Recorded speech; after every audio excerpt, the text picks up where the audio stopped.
All right, sorry for that interruption. Let's finish this out. So on this, it says to use a conservative estimate for p hat, and according to our notes, when we don't know what p hat is, we are going to use 0.05. So this will be 0.5, not 0.05. Did I say 0.05? 0.5 times 1 minus 0.5 over, we don't know what n is. So n is what we are trying to solve for, okay? N is the thing that we are trying to figure out. So now we got to do some algebra here, okay? So here's how this is going to work. We got to remember how to do algebra. The first thing I'm going to do is I'm going to divide both sides by this 1.960. Okay, so that leaves me with 0.02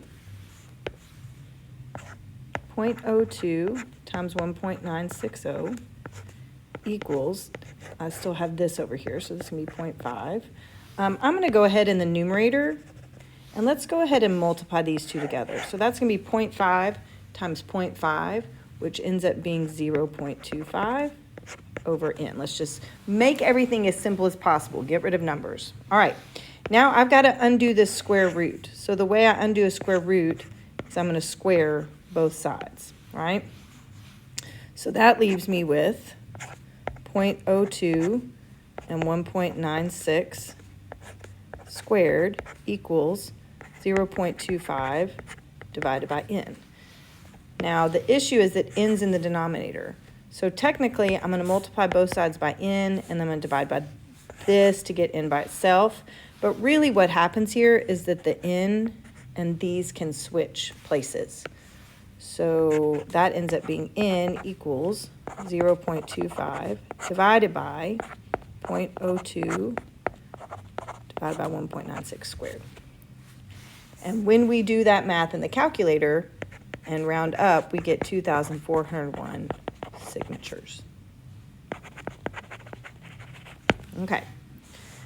For example 2, in the activist group's previous petition, 85% of the signatures were valid. So using this value as a guess for p hat, find the sample size needed. So now we're going to do the same margin of error. We still need our margin of error to be 0.02. We're still doing a 95% confidence interval, but instead of using 0.5 for our p hat, we're going to use 0.85. So that ends up being 0.85 times 0.15 over n. And I'm going to follow the same procedure. I'm going to divide by 1.96, so I get 0.02 divided by 1.96. That's going to equal the square root. I'm going to go ahead and multiply that out. 0.85 times 0.15 is 0.1275. I'm going to square both sides.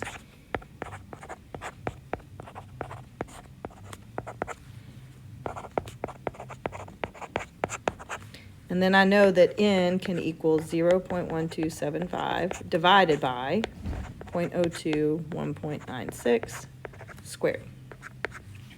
And when I work that out and round up, I get 1,225 signatures needed. So that's good. We would need fewer signatures if we knew our proportion was 85% instead of 50%.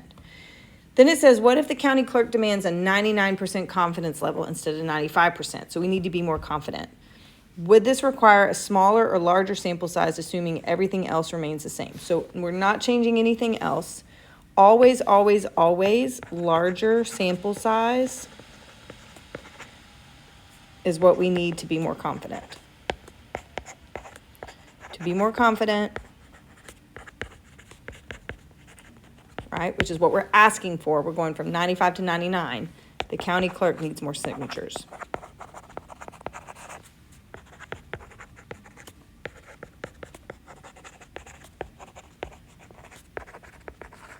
If we're not going to change anything else. All right, that's it for the notes. You have homework for 8.4 that you can practice, and we will be moving on to 8.5 and reviewing in the next class for the big quiz.